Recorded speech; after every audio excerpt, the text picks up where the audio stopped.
The 4 Alden children posed for a picture in front of a log sign. The sign was tall, even taller than Henry, the oldest of the children. The youngest Alden, 6-year-old Benny, sandwiched himself between his 2 older sisters, Jessie and Violet. He smiled for his grandfather's camera. "Cheese and crackers," Benny said, breaking into a grin. "Hold those smiles," Mr. Alden called out. "I just ran out of film.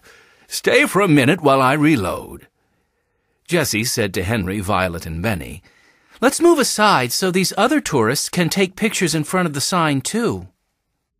Benny asked Jessie, "Why does everybody stop here to get pictures taken?" Jessie was always full of information. "Well, Benny," she began, "we're standing on the Continental Divide. It runs along the top of the Rocky Mountains. On one side of the divide, streams and rivers flow west to the Pacific Ocean. On the other side, they go east toward the Atlantic Ocean. The Continental Divide is famous. That's why people have their pictures taken here." Benny squinted at the log sign. "I get it. If I pour my water bottle out right here, half the water will go one way, and the other half will go the other way." "Why don't you try it and find out?" Henry suggested. Benny poured his water bottle onto the dry ground. "Hey! All my water disappeared into the ground," he complained. "Which ocean would I go to if I rolled down this mountain?" "I wouldn't try that, Benny," Violet said. "This mountain is pretty steep. My ears have been popping ever since we got off the plane." Mr. Alden noticed that Benny was getting restless. He knew his grandson always wanted to get wherever they were going. "Hang on, Benny. We'll be in Yellowstone National Park shortly. Mrs. McGregor said she wants us to bring back plenty of snapshots from our trip.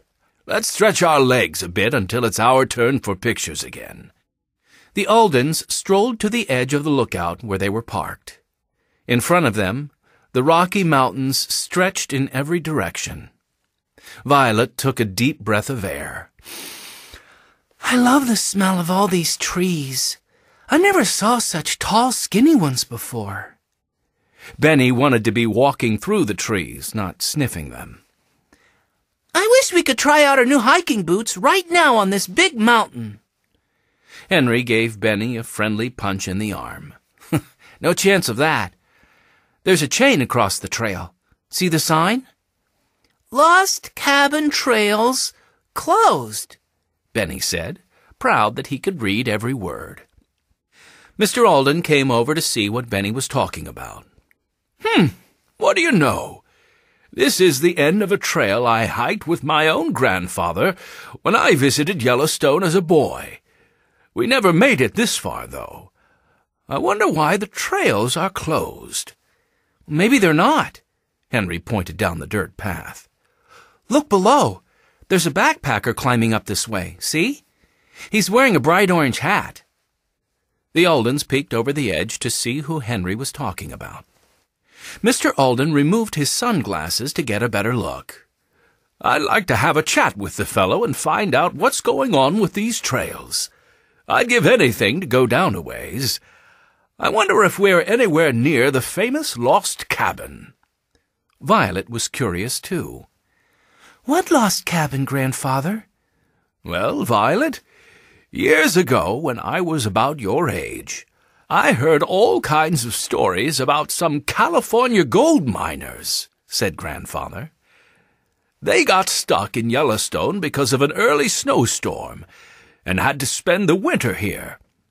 The story goes that they built a log hut for themselves, but no one ever found it. There were all sorts of tales about how they may have left behind a bag of gold nuggets."